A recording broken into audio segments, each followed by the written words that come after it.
Welcome, and thank you for tuning in. If you enjoy this video, we invite those of you who haven't yet done so, to like, comment, share, subscribe, and click the notification icon, to be notified when the next one is uploaded. We appreciate all comments, whether positive or negative, because it is very important to ventilate both sides of any issue. All we ask is that you observe the YouTube community guidelines. We'd like to urge those of you who haven't yet done so, to sign our online petition for an inquiry into the BBC and Channel 4's coverage of Lewis Hamilton and Abu Dhabi. A link has been provided in the description. If you are on X, then please repost our tweet. Thank you. Well folks, we all know how badly Sky and its chief F1 reporter can lie, but this season, they have added faking statistics as well. We have said as far back as the Spanish GP, which was race 10 of the 24 race season, Verstappen had secured yet another fake title. But, in their desperation to plug the viewer drain as they rigged yet another title, they started selling the false narrative that the season was competitive, and his girlfriend Doris was challenging for the title. Never mind that the stats didn't support this bogus claim, they just produced a fake set, and put their number one gopher to work. However, the problem with faking headlines is that they are immortalized on the internet.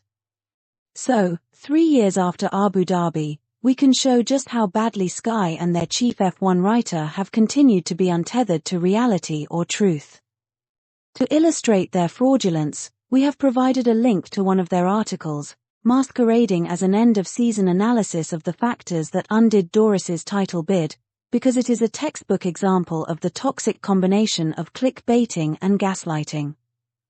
This article, in concert with the Martin Brundle mid-season article, in which he not only placed Doris on the ladder of F1 greatness after her dominant victory at the Dutch GP, but moved her up a step or two, in terms of greatness rankings, shows how Sky peddle propaganda. Now, we all know that when it comes to the ladder of F1 greatness, many judge on a curve, to deny Sir Lewis.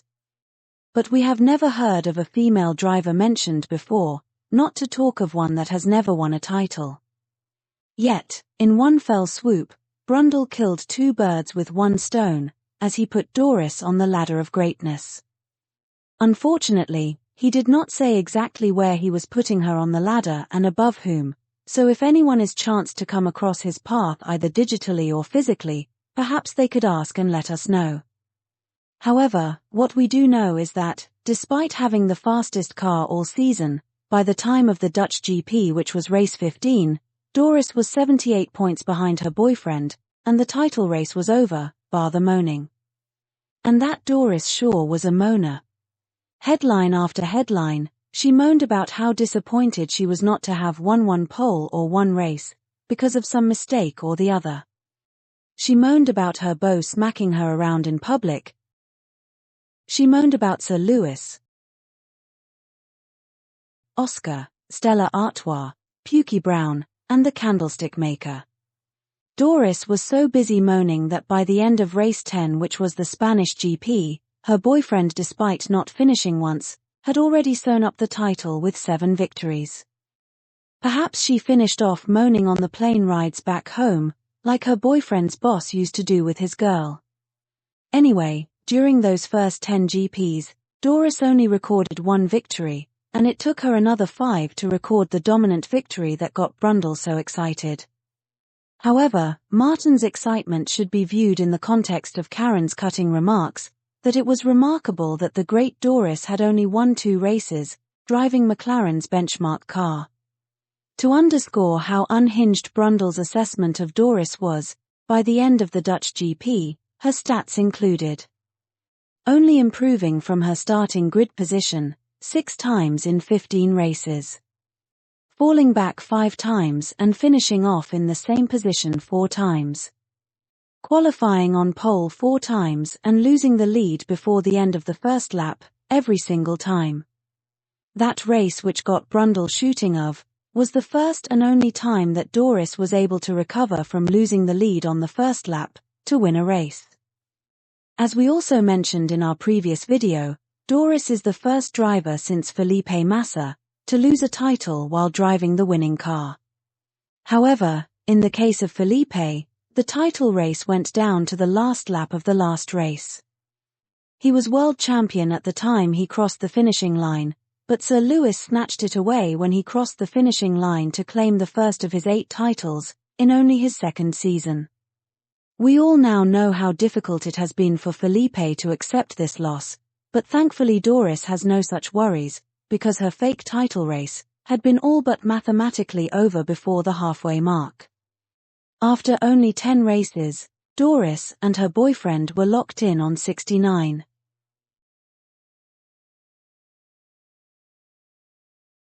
Over the next 11 races, she was only able to readjust by 7 points, despite him only finishing on top once, and her team coming up from behind. At the end of race 15, Norris was 70 points behind her boyfriend, who was smacking her around at will. The 21st race in Brazil was career-defining for both Norris and her beau, as it ended with him on top as Norris assumed her usual position. He came from behind to win, while Norris backed up.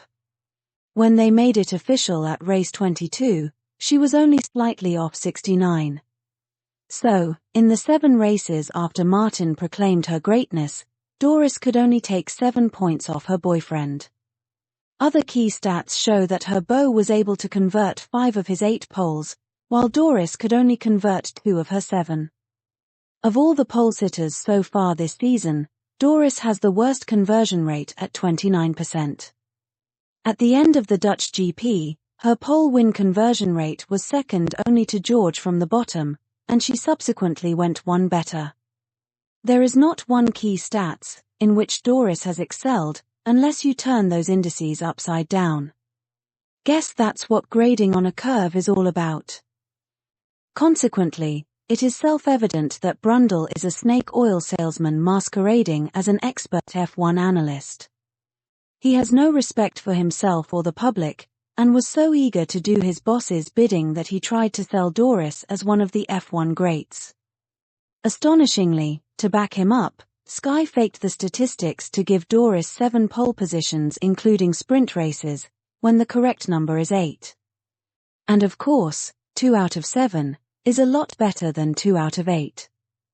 The so-called end-of-season analysis starts off by claiming to tell us how Norris ultimately came up short, when it is clear from the article and the stats that she was never in contention, as she and her boyfriend hovered around 69 for most of the season. Despite acknowledging the gap, Sky attempted to represent that there were times when Norris was just one big result away from blowing off her boyfriend. Well, the less said about that the better, and we will not succumb to them baiting us by feeding such tempting straight lines. We will simply direct you to the article which we have linked in the description and leave you to draw your own conclusions. This is where F1 is at now. We should not believe our own lying eyes because Sky know best. Forza Ferrari.